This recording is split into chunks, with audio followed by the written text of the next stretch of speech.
Party کے ساتھ ہے تو لوگ کہتے ہیں پیپلز پارٹی والا ہے، اگر کسی شخص کی نسبت جمعیت کے ساتھ ہے تو لوگ کہتے ہیں جمعیت والا ہے، اگر کسی شخص کی نسبت پی ٹی آئی کے ساتھ ہے تو لوگ کہتے ہیں پی ٹی آئی والا ہے۔ یعنی اب اس شخص کی اپنی حیثیت ختم ہو چکی ہے، وہ پیر، وہ مرشد، وہ جماعت، وہ تنظیم، وہ مشن اس شخص کی پہچان بن جاتا ہے، وہ پہچانا چاہتا ہے تو ان وجہ سے پہچانا چاہتا ہے، تو پھر آسان اور لفظوں میں سمجھو کہ صحابہ کرام کو ذات کی وجہ سے نہیں پہچانا جائے گا، صحابہ کرام کو حسب اور نسب کی وجہ سے نہیں پہچانا جائے گا۔ او بابا سمجھتے کیوں نہیں ہو؟ صحابہ کرام کو کنبے اور قبیلے کی وجہ سے نہیں پہچانا جائے گا، صحابہ کرام کو حسب اور نسب کی وجہ سے نہیں پہچانا جائے گا، صحابہ کرام کو خاندان کی وجہ سے نہیں پہچانا جائے گا، صحابہ کرام کو کنبے اور قبیلے کی وجہ سے نہیں پہچانا جائے گا، صحابہ کرام کو دولت کی وجہ سے نہیں پہچانا جائے گا۔ اور بابا صحابہ کرام کو اگر پہچانا جائے گا تو نسبت رسول کی وجہ سے۔ نعرہ تکبیر، شان محمد مصطفیٰ، عظمت صحابہ، شان صحابہ، شان اہل بیت، نعرہ تکبیر۔ بات سمجھ میں آ رہی ہے؟ زور سے سبحان اللہ۔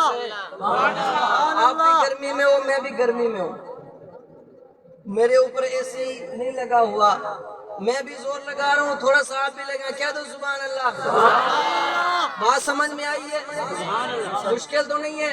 نہیں، سمجھ میں آئی ہے؟ اب اگر کسی بندے کی نسبت جماعت سے ہو جائے تو وہ جماعت اس کی پہچان ہے، اور صحابہ کرام پہ اعتراض کرنے والوں، صحابہ کرام کو برا بھلا کہنے والوں، ہم ایسی تاریخ کی کتاب کو رتی کی ٹوکری میں پھینکتے ہیں جو صحابہ کرام پر الزام لگاتی ہے، جو صحابہ کرام کو برا بھلا کہتی ہے۔ رب جنات کی قسم، نسبت رسول کی وجہ سے صحابہ کرام کے جوتوں کو بھی سلام دے۔ صحابہ کرام کو ذات کی وجہ سے نہیں پہچانا، کنبے اور قبیلے کی وجہ سے، نہیں پہچانا، پیسے اور دولت کی وجہ سے نہیں پہچانا جائے گا۔ کس کی وجہ سے پہچانا جائے گا؟ نسبت او بابا زور سے، نسبت رسول کی وجہ سے پہچانا جائے گا۔ یہی تو وجہ ہے، یہی تو وجہ ہے۔ میرے اور آپ کے پیغمبر ساقی کوثر شافی معاشر جانے جہاں محبوب خدا خیر الورا شمس الضحیٰ رحمت للعالمین شفیع المسلمین کے نام کا مجسم مجسمہ کے نام خوبی کے نام دبدبے کے نام روبے کے نام اخلاق کے پیکر پیکر اخلاق وجہ تقلیق کے نام آبرو کے نام روشنی کے نام ابو بکر عمر عثمان و علی کے پیغمبر رقیہ زینب ام کلثوم فاطمہ کے ابا حسنین کے نام عرش پر جاتے ہیں، جبرائیل ساتھ لے کر جاتے ہیں، جنت کی سیر کر رہے ہیں، چلتے چلتے میرے پیغمبر کے قدم رک جاتے ہیں، جبرائیل سے سوال کرتے ہیں، جبرائیل ایک تو چل رہا ہے، ایک میں چل رہا ہوں، یہ تیسرے بندے کی چلنے کی آواز کہاں سے آ رہی ہے؟ یہ تیسرا بندہ ہمارے ساتھ کون چل رہا ہے؟ جبرائیل کہتا ہے آقا ساتھ تو کوئی نہیں ہے، آپ چل رہے ہیں، میں چل رہا ہوں، یہ تیسرا بندہ تو ساتھ کوئی نہیں ہے۔ حضور فرماتے ہیں جبرائیل یہ آواز کس کی ہے؟ یہ قدموں کی آٹ کس کی سنائی دے رہی ہے؟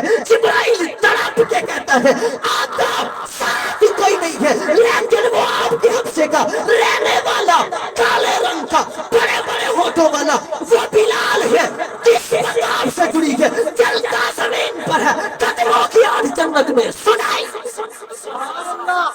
سبحان اللہ۔ آقا ساتھ کوئی نہیں ہے، بلال کی نسبت آپ سے جڑی ہے، چلتا زمین پر ہے، قدموں کی آڑ جنت میں سنائی دیتی ہے۔ فتح مکہ کا موقع ہے، حضور نے بلال کو بلایا، بلال ادھر آ، خباب ادھر آ، عمار ادھر آ۔ جی آقا جان حاضر ہے، جی آقا جان حاضر ہے، بلال حاضر ہے، خباب حاضر ہے۔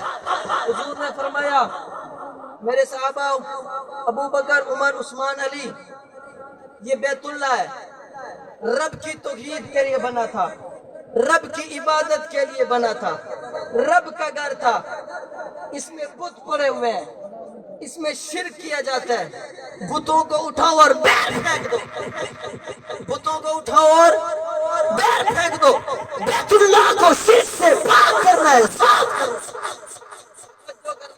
اللہ تو قادر ہے، اللہ تو قادر ہے، تو بڑی قدرت والا ہے۔ اللہ تو نے اسماعیل کو چھری کے نیچے بچا لیا، اللہ تو نے ابراہیم کو چلتی ہوئی آگ میں بچا لیا، اللہ تو نے یونس کو مچھلی کے پیٹ میں بچا لیا، اللہ تو نے موسیٰ کو پانی میں بچا لیا۔ اللہ تو بڑا قادر ہے، اگر تو چاہتا بتوں کو اٹھا کر باہر پھینک سکتا تھا۔ اللہ اگر تو چاہتا بیت اللہ تیرا گھر تھا، تیری عبادت کے لیے بنا تھا، اللہ اگر چاہتا تو باہر پھینک سکتا تھا۔ اللہ تو بڑی قدرت والا ہے، قدرت رکھنے والا ہے۔ آپ ادھر دیکھیں، میری طرف توجہ کریں، بڑی قدرت رکھنے والا ہے اللہ۔ آپ چاہتے بیت اللہ کو صاف کر سکتے تھے، اللہ یہ کیوں کیا؟ یہ اللہ ابراہیم نے بیت اللہ کو بنایا تھا، آپ کی عبادت کے لیے بنایا تھا، اور عبادت گاہ بنائی تھی، آپ کا گھر بنایا تھا، اس میں بت پڑے ہوئے ہیں۔ اللہ آپ نے اٹھا کر باہر کیوں نہیں پھینکا؟ اللہ یا بت کیوں پڑے ہوئے تھے؟ اللہ پھر جواب دیتے ہیں، ان کا انتظار تھا، یہ احساس میں نے ان کو دینا تھا۔ اللہ یہ احساس ابو جہل کو کیوں نہیں دیا؟ وہ تو مکہ کا سردار تھا، وہ تو پیسے والا تھا۔ اللہ یہ احساس عتبہ کو کیوں نہیں دیا؟ اللہ یہ احساس ابو لہب کو کیوں نہیں دیا؟ وہ تو مکہ کے سردار تھے، وہ تو دولت مند تھے، وہ تو پیسے والے تھے۔ اللہ یہ احساس بلال کو دے دیا، اللہ یہ احساس خباب کو دے دیا، اللہ یہ احساس عمار کو دے دیا۔ اللہ نے فرمایا، جواب میں کہا اپنے گھر کی صفائی، توجہ کرنا، بڑا جملہ کہنے لگا ہوں۔ اللہ نے فرمایا اپنے گھر کی صفائی غیروں سے نہیں کروائی جاتی۔ وہ بابا توجہ سے سنو، اپنے گھر کی صفائی غیروں سے نہیں کروائی جاتی، اپنے گھر کی صفائی یاروں سے کروائی جاتی ہے۔ یہ جو بلال سے کرواؤں گا، یہ خباب سے کرواؤں گا، یہ عمار سے کرواؤں گا۔ حضور نے بلایا، بلال ادھر آ، کیا کا کیا نظر ہے؟ بلال بیت اللہ پہ چڑھ جا، اس پہ چڑھ جا، زور سے یار، بیت اللہ پہ چڑھ جا۔ آقا بیت اللہ پہ چڑھ کے کیا کروں؟ آقا بیت اللہ پہ چڑھ کے کیا کہوں؟ حضور نے فرمایا، بلال بیت اللہ پہ چڑھ کے اذان دے کے مکہ کے کافروں کو بتا دے، مکہ کے فرعونوں کو بتا دے، مکہ کے دجالوں کو بتا دے، او مکہ کے کافروں، او مکہ کے دجالوں، جس پیغمبر کی نسبت کی وجہ سے بلال کو پتھر مارا کرتے تھے، جس پیغمبر کی نسبت کی وجہ سے بلال کو کوڑے مارا کرتے تھے، جس پیغمبر کی نسبت کی وجہ سے بلال کو تپتی ہوئی ریت پر نگاہ دیتے تھے، دیکھا تو صحیح اسی بلال کو پیغمبر کی نسبت نے کس مقام پر